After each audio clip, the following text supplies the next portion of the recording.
150 kilometre से चलती एक कार पुणे में पोर्शे, एक बहुत महंगी कार है, भाग रही थी। एक नाबालिग लड़का उसको चला रहा था। 2 सॉफ्टवेयर इंजीनियर्स को उस कार ने मारा, जिनकी वहीं पर ऑन द स्पॉट डेथ हो गई। आपको दुख हो रहा है ना, आपको गुस्सा आ रहा है ना, इसी वजह से आप ये वीडियो देख रहे हैं ना। अब इसी केस को हम दोहराते हैं, रिपीट करते हैं। ध्यान रखिए था कि आपको जो गुस्सा आ रहा है, जो आपको फ्रस्ट्रेशन हो रहा है, उसकी इंटेंसिटी कितनी है। 100 अगर हाईएस्ट है तो आपकी इंटेंसिटी कितनी है, क्योंकि जो मैं दूसरा केस बताऊंगा उसमें आपकी इंटेंसिटी बढ़ने वाली है। वही कार है, 150 किलोमीटर की स्पीड से चल रही है, वही नाबालिग लड़का वो कार चला रहा है, पर इस बार वो 2 सॉफ्टवेयर इंजीनियर्स को हिट नहीं करती, बुजुर्गों को हिट करती है जो बगल में सब्जी खरीद रहे थे।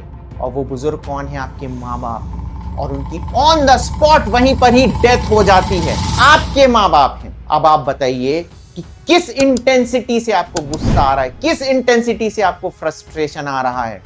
आप चाहते हैं कि नहीं चाहते हैं कि उस नाबालिग लड़के को सजा हो, पर हमारा सिस्टम ऐसा डिजाइंड है कि उसको कैपिटल पनिशमेंट नहीं हो सकती है। कि आपको उसके पिताजी पर गुस्सा आ रहा है कि नहीं आ रहा है?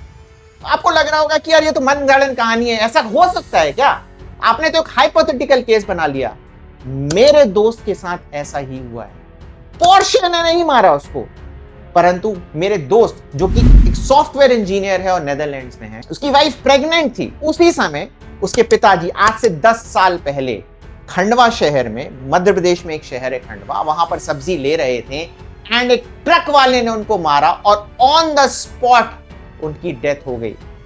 अब आपको लग रहा होगा कि इस केस में तो ट्रक ड्राइवर को सजा हो गई होगी, पर पहले पूरी कहानी सुनिए कि मेरे दोस्त की वाइफ प्रेग्नेंट थी, बिल्कुल एंड टाइम पे प्रेग्नेंट थी, पर वो अकेला लड़का था तो उसको भारत आना था। नहीं तो पिताजी का अंतिम संस्कार कौन करता? पिताजी के अंतिम संस्कार के लिए वो भारत आया। जैसे ही भारत आया, उसकी वाइफ को हॉस्पिटल में एडमिट करना पड़ा और दोस्तों के भरोसे वहां पर उसकी डिलीवरी हुई। उसने अपने पिताजी का अंतिम संस्कार किया और केस में लग गया। पर आप जानते हैं, जो ड्राइवर था जिसने मेरे दोस्त के पिताजी को मारा था, उसने पहली बार किसी हिट एंड रन का केस नहीं होता उसके अगेंस्ट में, ये दूसरा हिट एंड रन केस था। पहली बार में वो छूट गया था, ये दूसरा केस था। ऐसा कैसे हुआ? अब आपको लग रहा होगा कि वो तो अमीर था, ये गरीब है, परंतु वो जिस आदमी का ट्रक चला रहा था वो अमीर था।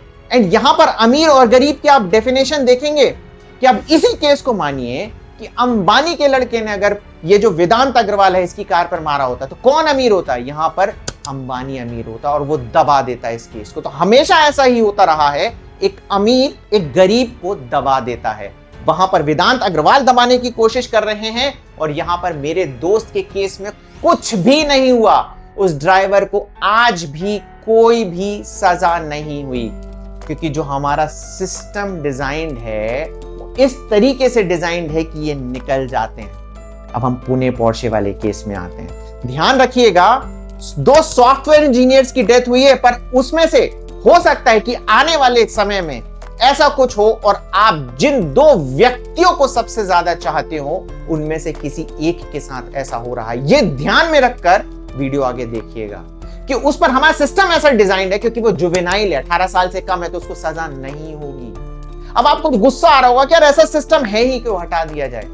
पर ऐसा सिस्टम इंडिया में नहीं है, ये पूरा सिस्टम वर्ल्ड वाइड है, क्योंकि ये माना गया कि 18 साल से जो कम के बच्चे होते हैं उनका दिमाग पूरी तरीके से डेवलप नहीं हुआ रहता है। इसी वजह से हम उनको एक एडल्ट की तरह ट्रीट नहीं कर सकते हैं।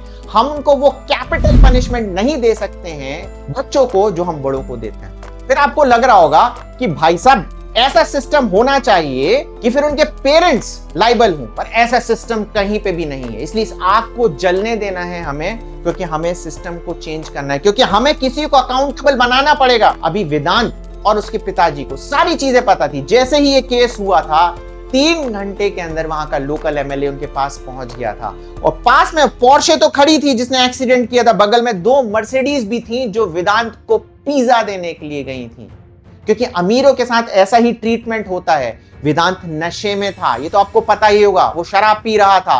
एक बार जहां पर उसने 50,000 रुपए का बिल बनाया था, उसको भी पता था कि वेदांत नाबालिग है, 25 साल की उम्र से नीचे से आप उसको शराब नहीं सर्व कर सकते थे, उसके बाद भी उसने सर्व की। क्या उसकी गलती नहीं है इस केस में? क्या उसको अकाउंटेबल नहीं मानना चाहिए? तो वेदांत तो नशे में था, पर सिर्फ नशा शराब का नहीं था। वेदांत को नशा शराब, पैसे, पावर और पास्ट का भी था। उसने पास्ट में देख रखा था कि गरीबों के साथ कुछ नहीं होता है, वो अमीर है, वो बच के निकल जाएगा।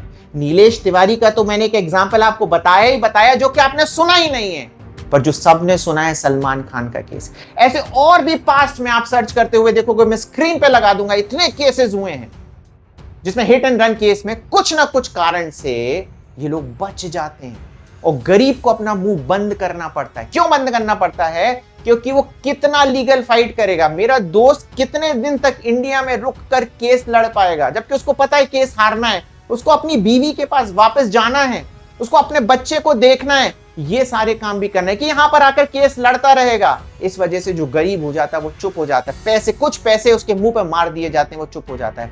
परंतु आप ध्यान रखिएगा, क्योंकि कोई भी कार आपके दो चाहने वालों को भी मार सकती है। अब केस में क्या हम कर क्या सकते हैं? सारी चीजों में पहली चीज, इस केस को हमें इतना बड़ा बनाना है, वे अगला जो आने वाले वेदांत थे उनके पिता डर जाएं अपने बेटे को चाबी देने से पहले कि भाई साहब इतना बुरी चीज हुई थी। अभी तो वेदांत के पिताजी को पता था कि हम छूट के निकल जाएंगे, इतना बड़ा अगर केस नहीं होता तो वो छूट के निकल चुके होते, ठीक है। तो उनको डर होना चाहिए कि भाई साहब वो भी जेल जाएंगे, वेदांत भी जेल जाएगा, उनके पिताजी भी जेल जाएंगे और उनके दादाजी भी जेल जाएंगे, क्योंकि दादाजी के क्रेडिट कार्ड पर 50,000 रुपए की दारू पी थी वेदांत। हमारे यहाँ ऐसा लॉ नहीं है, पर यूएस में कि बहुत स्ट्रिक्ट है कि अगर नाबालिग ने आपके यहां से दारू पी, अगर आपने सर्व करी किसी नाबालिग को दारू, तो आपका लाइसेंस कैंसिल हो जाएगा। तो यहां पर उस पुणे के बार का लाइसेंस कैंसिल होना चाहिए कि कैसे इस नाबालिग को आपने दारू सर्व कर दी, क्योंकि वो भी रिस्पॉन्सिबल है यहां पर। और अगर ये कैंसिल होगा तो ये केस बन जाएगा बाकी के पब वालों के ऊपर कि भाई साहब